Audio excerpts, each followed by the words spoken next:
Cole, Jordan, we're back. Two shows in one night. It still exists. We still have Fast Peak last. I thought we lost the rights. I thought that surely someone had come in, snatched it up. Yeah, they moved our trademark to fast pot last watt, and we just lost it completely. But I found it in the basement, and I blew the dust out of the little slot and put it in, right. And it's working. Yep. You press it up and down a few times, reset, and we're good. Cole, we're back. I don't know if we can call it Fast Peak anymore because we're pretty slow on the show. And I don't know if we can call it last week anymore because it's really like 3 months of catching up we got to do. And we have 30 minutes. This show is timed, Cole. We're contractually obligated to not keep this thing running for basically any more time at all. That's true. There's some news we have to talk about, Cole. And we're gonna blitz through these topics in fast form. And the only way we can do that is because we just finished our Rip-Its from the last show, powered by Rip-It Energy Fuel. Do you have any left in that? I actually do. Okay. Well, mine's empty. And that's why you do this show second and not first. Okay. Let's get right into it, Cole. Shall we? Let's jump right into things. Fast Peak last week. Go. Okay. Let me start my timer. Oh, no. Okay. I'm a little bit behind. That's fine. Okay, Cole.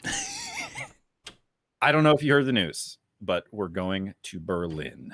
What? Oh, yeah. Let's go. Boy, does it feel good. The last time we did the show was when we had not gone to Iceland. And I called it Reykjavik. It was just a nightmare. The whole thing was bad. We now know how to say Reykjavik. We now know what it will be like to see this team on the international stage. What does it mean to you, Cole, as a fan, as an enthusiast, as someone who wants to learn a bit more about 100 Thieves, Valorant?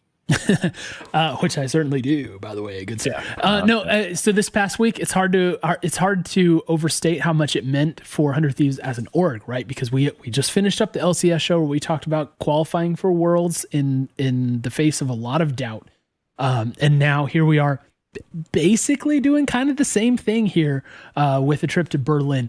I mean, this continues to cement us as like we are one of the top orgs in NA Valorant. And guess what? NA is one of the best regions, maybe the best region we'll get to see since Vision Strikers will be playing. For us to be in that company is what we need, because we're tired of the hoodie org thing. That's over and done with, right? That's been played out. It's time for us to make a statement, and we didn't get the chance, as you mentioned, in Iceland. Now it's on to Berlin.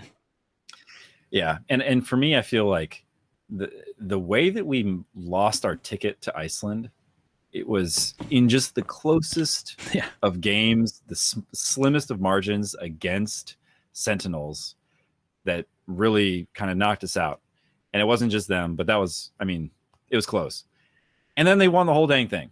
So I do feel like there's a little bit of, when we were at Worlds in the LCS, we lost to the most stacked group of all time, it turns out. The two finalists. I think it was finalists. Yeah, like two Worlds finalists in our group. Yeah. Yep. Two Worlds finalists in one group and us. So there's a little bit of that where it's like, all right, we now have our ticket to the show. We get to go. This one is so important for the eventual real deal end of the year thing, and I can't remember the name of it now, but it's important, and we're pretty much don't know it's points. VCT stage 6 final stage 1 of final championship stage qualifiers. Oh, we're way over time. Let's keep this moving. I knew we were. That's why I didn't continue the joke. Cole, next one coming up. It's time for a little progress check. And it's about Ethan specifically, Cole.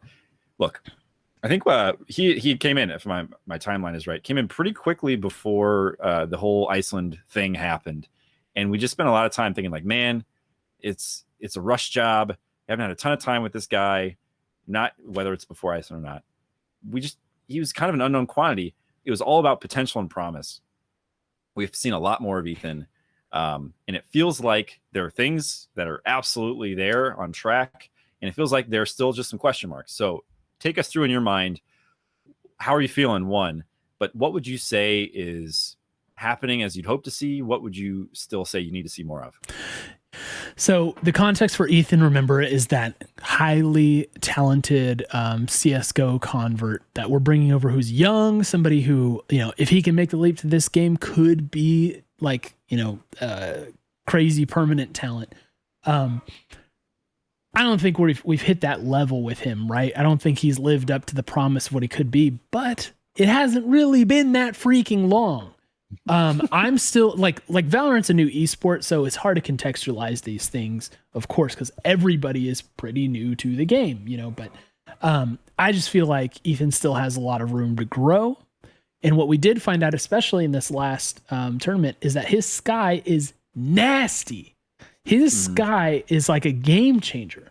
The dude, like, he's basically turns into Asuna when he's playing on Sky. If we can unlock him with more things like that, just find, another one or two agents where he's that comfortable and that effective. I mean, he's going to fit in just great. I have no desire to move on from him right now.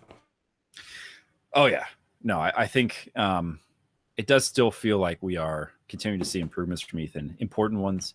I think the thing for me is when you look at our squad overall, you're starting to get, I mean, I think you can say like we're in the top conversations in the region. That's becoming very clear. That's not a question. I'm not worried about that. What I'm interested to see still with Ethan is what will his identity be in the scene? And I don't feel like we have a good sense for that yet.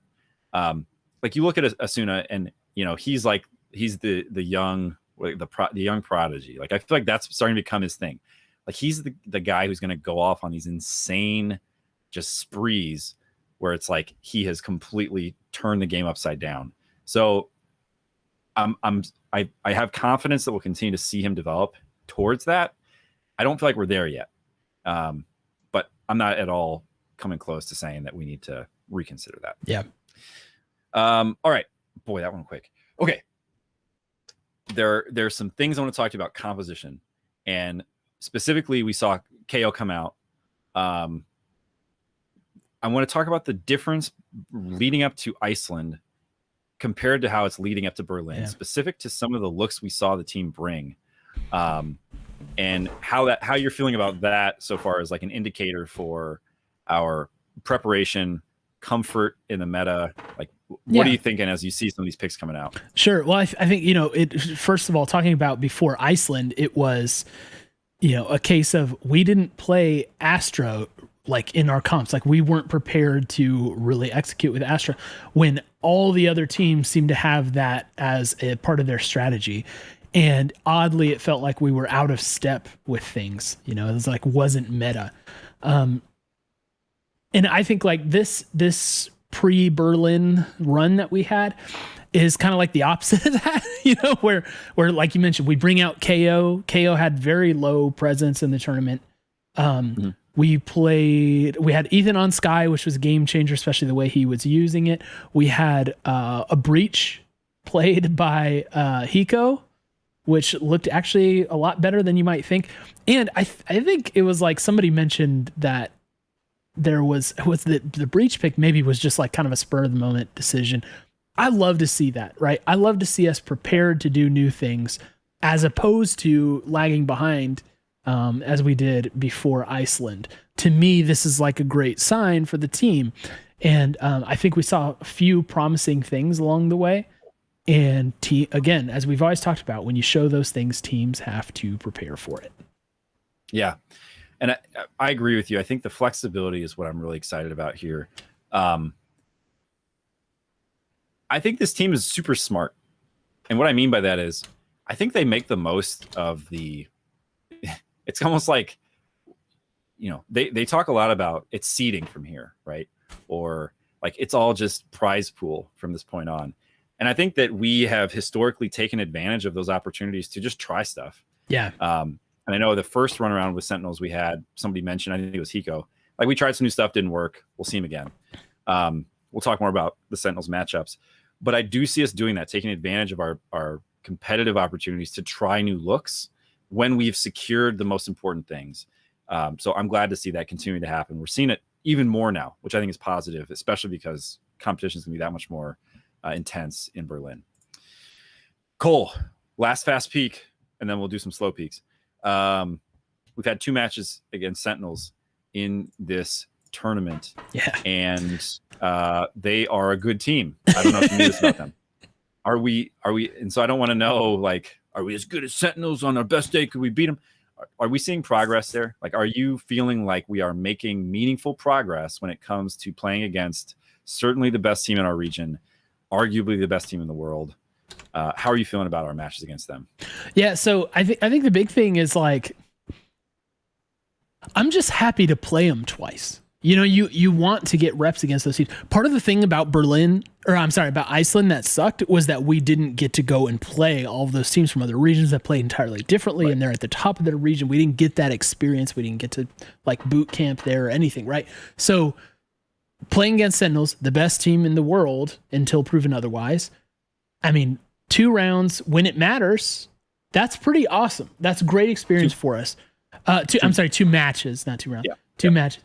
That I'm very happy that we got the chance to do that.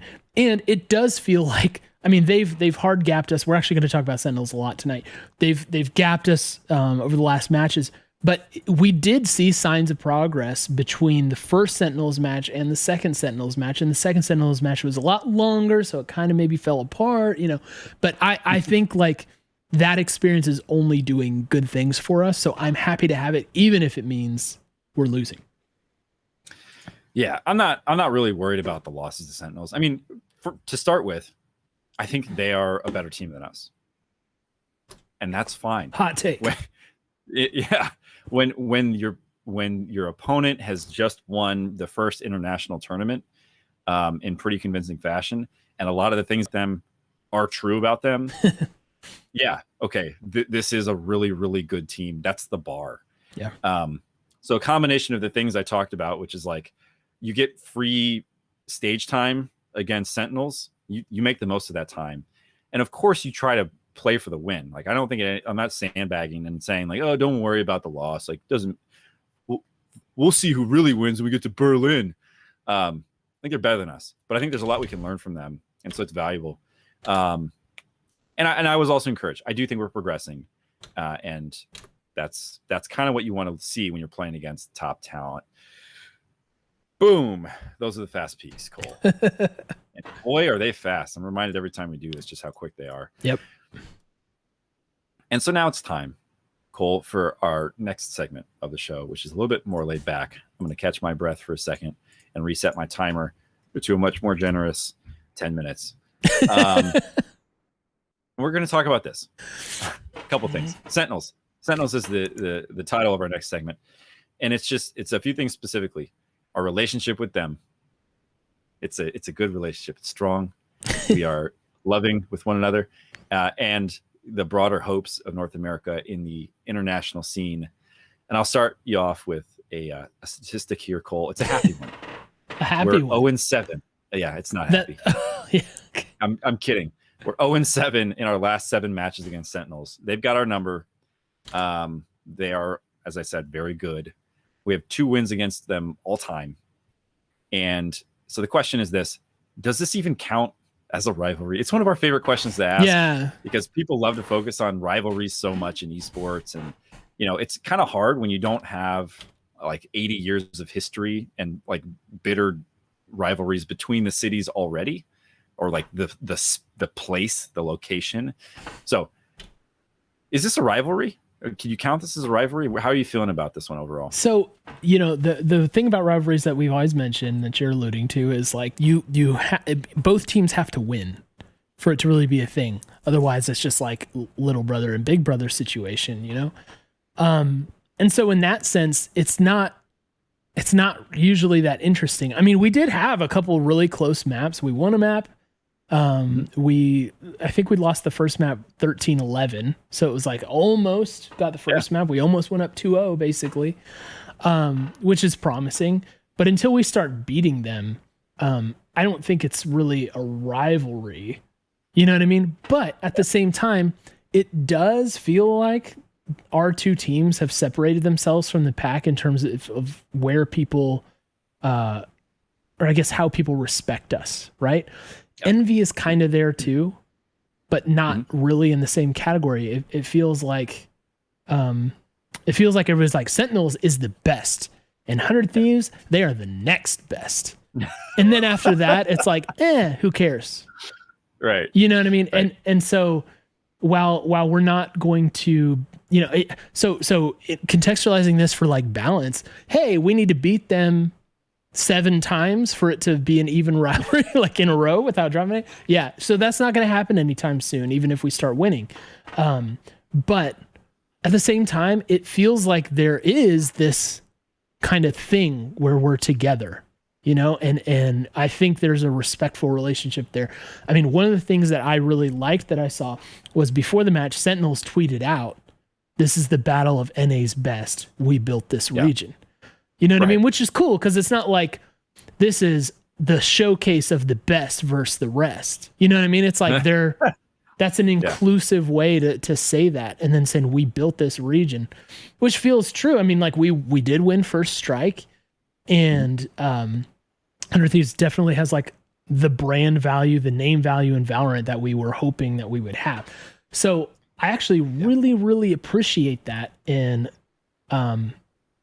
it's interesting that that's kind of powerful enough in people's minds to kind of maybe skip over the fact that we always get destroyed. It's not like people don't know we always get destroyed by them, but it's like if this was League of Legends, people wouldn't be so understanding and kind about that, if that makes sense. Yeah. Well, it is interesting, right? Because we're in the subset of teams that can say we built this.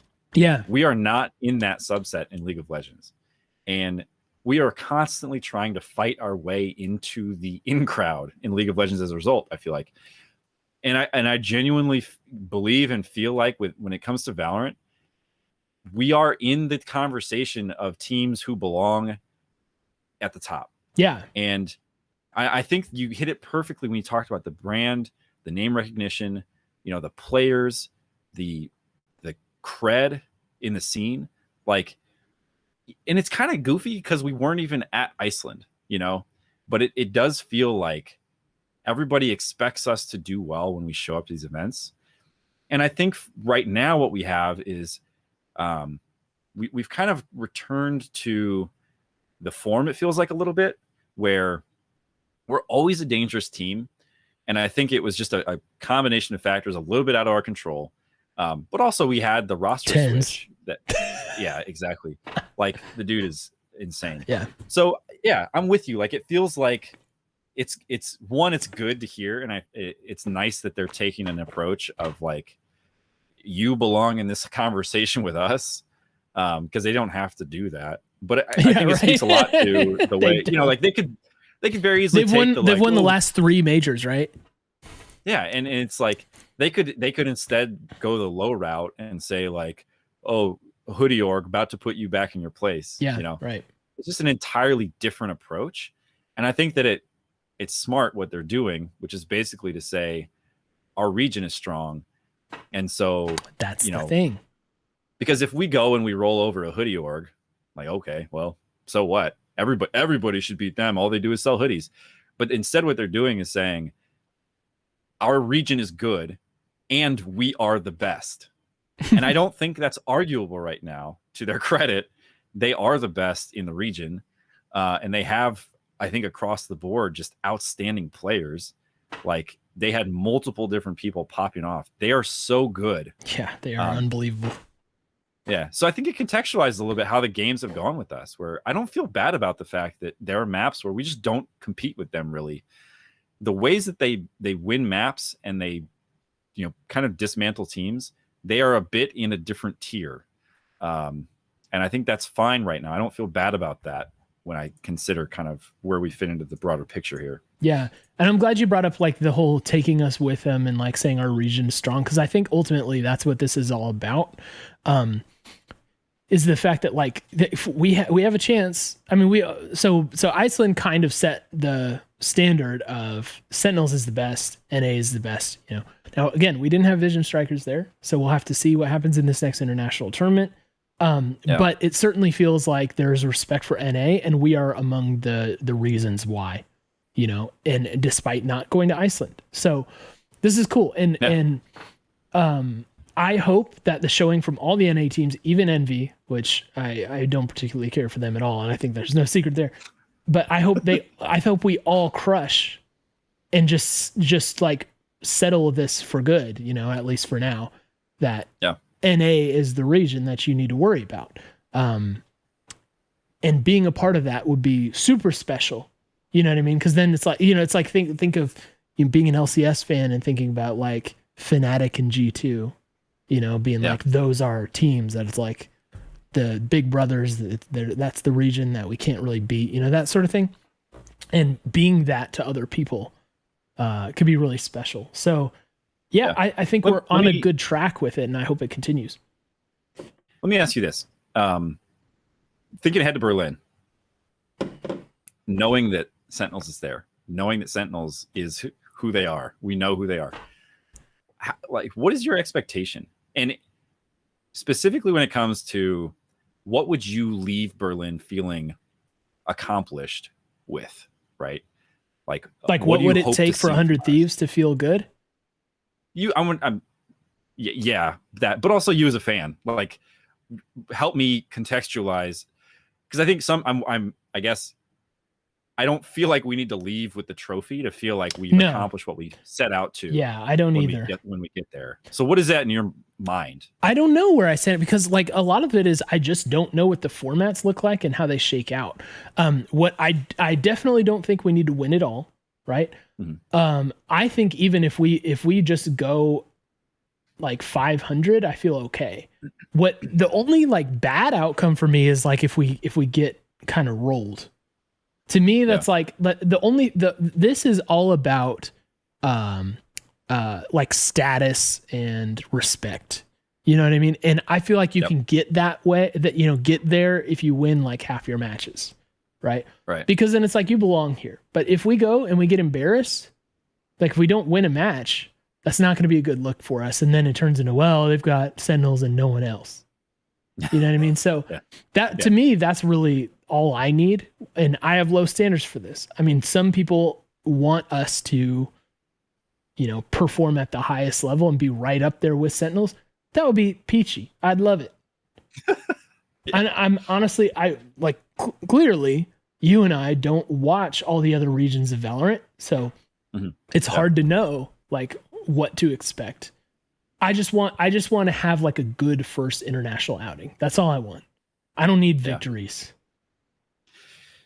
You want some victories. I don't need the ultimate victory. There we go. You don't need the cup or whatever they're giving to people, the trophy. The pizza party. The pizza party. The distanced pizza party. All right, but look, here's I'm going to say one more thing and then we'll get to the next segment. I think the other thing that this is the second ever international tournament. It is all about, we're establishing the pecking order in this sport. Yes. This is such a rare thing to be able to do. It's kind of like First Strike. We won the first ever one, you know, of these. And so I think when you talk about what it means, like what Berlin means, this is take two, you know, and Sentinels won take one when it comes to international. And so that's the outcome of this. It's, do you belong where you are? And I think Sentinels won it in such a fashion that I don't really, even if they didn't perform as well. Didn't they like not drop a map in their run? Tens performed at a level that was so absurd that when other people beat him in duels now in NA, I'm like, dang, that dude is good. because Tens just didn't lose many of those. It felt like in Iceland. So there's a lot at stake here. And it's not just about the trophy. I think it really is about, we've seen what can happen if your region falls down in a sport. You carry that baggage with you. So personally, I'm very hopeful that everybody shows up from NA, because it makes the rest of what we accomplish that much more meaningful. And if we ever hope to have a chance at really competing with Sentinels on our own turf, I think we want to do it in the terms that so far Sentinels has set, which is to say, if you beat Sentinels, you are arguably the best team in the world. Yeah. And we're going to have so many more chances to beat Sentinels than we are going to beat Vision Strikers or any of these other teams. So for me, that's what I want. I want us to leave with a shine on NA and making ourselves proud. And hopefully we see people pop off too, right? Like the thing, like I want to see Hiko clutch stuff. I want to see Asuna get an ace, like all of this stuff, which I think is reasonable to expect to happen because I think our players are that good. Yeah. Okay. Nice. Let's move to the last and final segment. All right. Some would argue it's the best one because it's time for the Molly. I'll do the honors. Please. Oh, it didn't play. It didn't. No. The transition didn't play. Let's try again. I'll do the honors. Molly. That's wild. Here we are. That's bronze. That's bronze play, Cole, when you try to pop the Molly, but instead you I don't know. Hey man, it's set up. It's not my fault. you try to anyway, spin, you know? Let's keep it rolling. All right. Time for the Incendiary, Cole. This is the hot take from the community. We can't make these takes so hot ourselves. We rely on the community. And this week, it's coming from our own Burnt Cooter. I mean, BC. Don't use his full name, sir. I'm sorry. I didn't mean to use his government name. Here's the take. Nitro mentioned on an interview that he thinks it could be a mental edge thing with Sentinels. I personally feel like I've seen 100T play better than how they play against Sentinels. Can we consider this something validated with our performances against them? And if so, how does the team overcome the mental edge? Cole, do you want to take the first pass at responding to this? Yeah. Take? So first of all, when you've got a player outright saying it's a mental edge thing, then there's no real explanation because that's basically the last resort explanation for something for an athlete. You never want to say it's a mental thing. Like they're just we have a mental block when it comes to that team. It's like we're intimidated, we feel weak, like that's just not part of that mentality, right? So if they're saying that, it's true. Okay. Mm-hmm. And as BC said, I do think that it bears out with how we've played against them in that we don't tend to do super well and we smurf on other teams. So I mean, with him saying that and the eye test kind of proving it, sure. Like, yes, this is validated. I'm fully confident saying that. So then the question is, how does the team overcome it? And the answer to that is pretty dang sucky because there's two answers. One is a complete overhaul of the team, right? You make roster changes and you reset the squad so it's not the same squad, going up against them. This time's different. This feels different. But guess what? We got a good team. I don't think that there's any viable reset. I'm not even sure there's a single roster move that would be good for us at the moment. You know what I mean? So so that's kind tens. Of well, but yeah, he's not available, shall we say. So that's not an option. So the other option is you play them over and over and over again, and you slowly work your way up to beating them one time. Like once you get that first victory, like, you know that you've been there before and you know that you've done it. And that's what we're in the middle of, right? Look, I again, you brought up, we have won against Sentinels in the past, but we haven't won against this Sentinels. Yeah. And it does seem like we're working to get there. It does seem like we're making some progress with them. So I think we're on this road already, which is good. But I hate to hear that admission that that's indeed what the problem is, even though I would have theorized it. I don't like hearing that mentality from an athlete. Yeah. I'm kind of torn on this one. I guess I'll agree with you that when somebody says that, that's not the first thing that you go to as a competitor to basically say, like, I don't know, they've just got our number. Yeah, right. You don't really want to admit that, because there you go. If you're the other team, it's like, how do we prep for 100T? I don't know, just continue to be in their head. The thing that pops out at me when we play against Sentinels is, one, the I feel like everybody on their team has just unbelievable aim, and like genuinely, it just feels like they outgun us so often, and I don't really know what to do about that. Yeah. Like I guess what I'll summarize it as say, like, I think they have great hands, and that is a really hard thing to overcome when you find yourself in these situations where it's like, well, 2v1, and we, like there was one, I can't remember, and I'm not going to try to rattle off all, but there was a play that happened, and the person on the call, I think maybe DDK, said it seemed impossible for them to lose that. I think it was a 3v1, and we just kind of got outgunned in a lot of these. So, it's and like to see Tens take out, he had 3 1v1 duels, people walking into the site on Breeze, and he got them all. And it's just, so those are the kinds of things where I'm like, I mean, there is a thing where the other team is just better at shooting, and that is a really tough thing when it's like, well, we did it right, but he got us all, and that but they can click heads better than we can. That is why they won that map. So I get, you can, I guess I'll kind of finish this up by just saying there is a way to overcome that. And unfortunately, it's just that you have to be that much smarter when your opponent is so much stronger. It's like, well, you gotta work smarter then. And they're not dumb either, right? They're good at that too. So yeah, it's tough. There is no short or quick answer on this, and that's why they're the best team in the world. Well, and if there was any doubt whether they're in our head or not, our 100 Thieves fan podcast just devoted like over half an episode to talking about Sentinels. So there's more evidence in favor of yes, they are in our heads. But I would so much rather us do that, and this will be kind of the outro to our show here, Cole. We're going to wrap things up. Sure. We're in a good spot. Yes. The fact that we get to spend a lot of our podcast talking about the best team in the world and what we can do to be more competitive with them, and how they're putting respect on our name, and the fact that we're going to show up at an international tournament kind of side by side with them, that is a great place to be. That's where you want to be at this point in the game. And all the moves we've made up to this point have given us a seat at that table. So I think we're in a really good spot. I don't think we need to be, nobody needs to hit the panic button because we cannot beat Sentinels. They've shown the world how good they are. Cryptic calling out in chat, they didn't drop a single map at Iceland. That's dominance.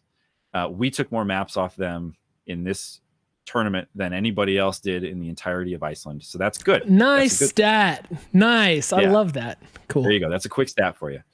So, looking up, we're in a great spot. We get to go to Berlin. We get to show the world what we're made of. And I think, hopefully we come back feeling really good about how it goes.